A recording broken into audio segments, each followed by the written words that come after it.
But first, Wyatt, I know you're not a huge NBA fan. Did you watch any of the NBA draft last night? Oh, absolutely. I watched a good solid 1 second of it.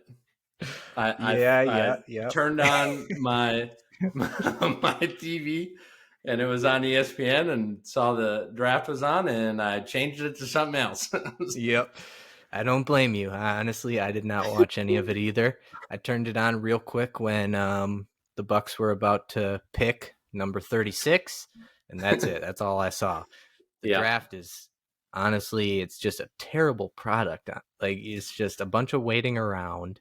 And then one thing with the NBA draft is teams trade their picks so often that it just makes for a terrible product on TV. So like the player's going up there and it says the Pistons are selecting him, but really that pick has been traded 5 times and the real team picking him is the Mavericks or something like that. But yet these players are still, once their name's called, they're going up there and grabbing the NBA team's hat, the wrong team, and posing for pictures. It's just a really stupid setup. There's got to be a way to do it better. I mean, this is their moment. They're getting drafted.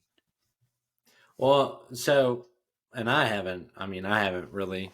I feel like the last draft I watched was the draft JJ Redick was in. You know, it's like, wow, that's how long ago that was. Yeah. But it's like, so what? There's 2 rounds, right? Yep. 2 rounds. And it's like after the first 5 picks, and maybe not even the first 5 picks now, it's like they're just kind of role players anyways. And I feel like they just keep hyping up the number 1 pick of it's going to be the next LeBron. Like Zion Williams was going to be the next LeBron. It's like, and actually that doesn't look like it. That's the perfect example for this year too. This year, the number 1 pick was Victor Wembanyama. And for anybody who doesn't know him, he's a guy from France. He said in an interview that he's 7'3", but I've also read that like with shoes on, he's 7'5". This dude is an alien. And everybody has known he's going to be the number 1 pick for like the last 2.5, 3 years. So they've been hyping it up for a long time now, calling him the best prospect since LeBron. So, yeah, that was like the perfect example. But after that, I mean, there's usually maybe, if you're lucky, there's like 5 or 6 really good players from a draft class, and the rest are either role players or they're out of the league pretty quickly. So, yeah, the draft is definitely interesting, but not in a good way. No. Last draft I remember was the best one. Oh, yeah. Was the Greg Oden number 1, Kevin Durant number 2. Like that. That was the best one ever because it was like Greg Oden fell off the map and Kevin Durant is still around. Yeah. I'm sure the Blazers fans still have nightmares about that. Yeah. But last one I really remember, it was actually the Jabari Parker draft, which was the year after the Giannis draft. But going back to the Giannis draft, if you remember, we were all in Nebraska visiting some relatives. Were you there? Yeah. I think you were there. Yeah, I can't remember, but I know we were in Nebraska and we were just hanging out. They had the draft on TV. And the Bucks came up and they selected this kid from Greece with a really long name. And everybody's like, who is this dude? Giannis. Giannis. I remember vividly just being like, oh my God, seriously, another one of these picks. And what do you know? He ends up being one of the greatest Bucks of all time. So yeah, that's my last draft memory. Yep, I do remember that. Yeah, we were. Yeah, that's crazy. I know. It's like it wasn't even that long ago, but it was. Yeah, now it's 10 years ago, 2013. Yeah. 10 years flies by. So that would have been literally right after or right before, I guess, we graduated high school. Yeah. Crazy times. Very. So, just wanted to mention what the Bucks did. I'm a huge Milwaukee Bucks fan, by the way. Yeah, we got to talk about your podcast too with the Bucks there. Oh yeah, yep.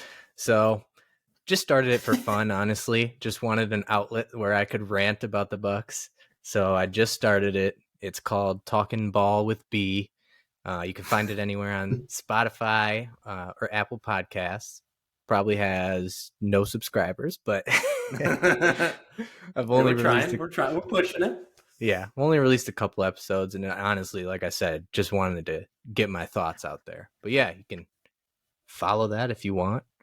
If you enjoy listening to basketball content, big Bucks fan. But the Bucks ended up trading up in the draft. They were supposed to only have the 58th pick, which is the last one in the draft. But they traded up and got the 36th pick. They selected a guy named Andre Jackson Jr. out of UConn.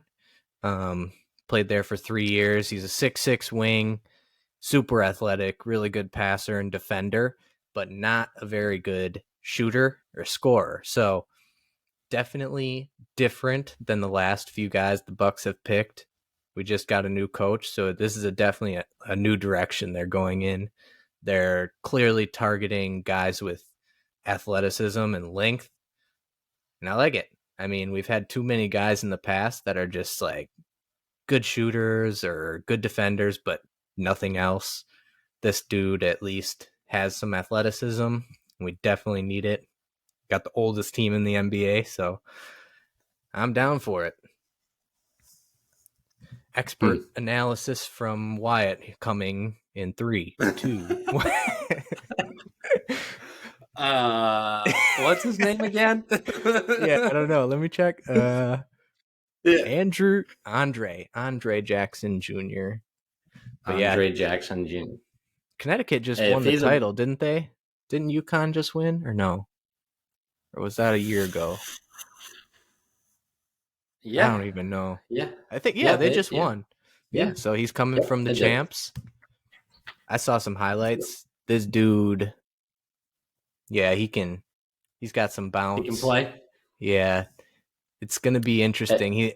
The way people have described him is just a guy who makes winning plays and super athletic, super tough defender. So nobody mentions his shooting or scoring, but is one of those guys that is always a positive on the court, never really a negative. Like, even though he's not shooting or scoring, he's always doing something good, doing the dirty work. So that's what we're hoping for, I guess. I'm all for it. Yeah.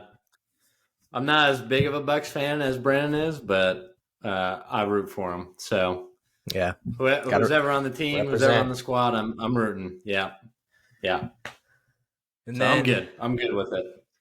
After that, they with the last pick of the draft, they picked Chris Livingston. He is another 6'6" wing, long wingspan, super athletic. So they followed that trend, and he's a freshman from Kentucky. Don't know anything about him, but from the highlights, just like the first guy, looks like he's pretty athletic, and hopefully he can help us out. But who knows? These are second-round draft picks. Usually there's not much coming out of the second round, unless you're Nikola Jokic. He was a second-round draft pick, just won Finals MVP. So not putting that on these guys. But I was about to say, you're gonna list off that name as a second-round choice. Yeah, it's a great comparison, huh? Yeah.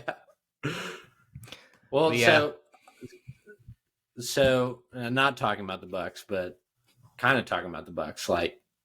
So I know the Blazers had the third pick and they drafted Scoot. Yep. So, and he's a guard. He's a guard. We got Lillard as a guard, and they're basically, I don't want to say they're the two of the same players, but both. Yeah. They are very redundant, because on top of those two, they also have Anthony Simons, who's another guard scorer. So right.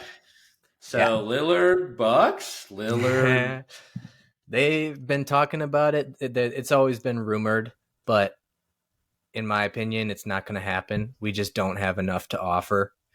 I don't see why the Blazers would want. We would have to include either Chris Middleton or Drew Holiday to match salary. And Middleton is a free agent now, so he's a free agent. We're most likely going to re-sign him. I think the reason he opted out was so he could re-sign for a longer contract. Okay. But yeah, you'd have to include either him or Drew in a trade. And if the Blazers are going young and trying to rebuild, there's just no point in taking either of those two guys back.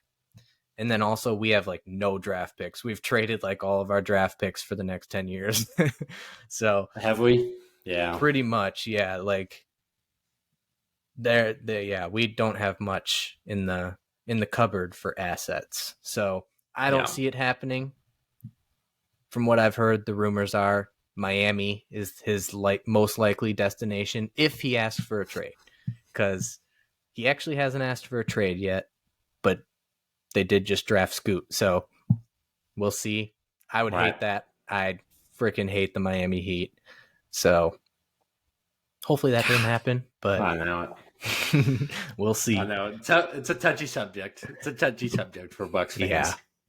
Ooh, there's probably one guy the Bucks signed who you would know. Okay. Potentially. You know that dude from Gonzaga who has the mustache and it feels like he's been there for 10 years? Drew Timmy? Yeah. All right. They signed him. Oh, he's definitely not going to be on the team, but they signed him to what's called an Exhibit 10 contract. So basically, I'll break it down. There's regular contracts. Then there's two-way contracts, which are you play for the team and the G League. And then below that, there's an Exhibit 10 contract. And that just means you're signed to the team, but they have the option to convert you to a two-way before the season starts. So that's what Drew Timmy got signed on for. So who knows? Let's go, Timmy. The Bucks went all athletes.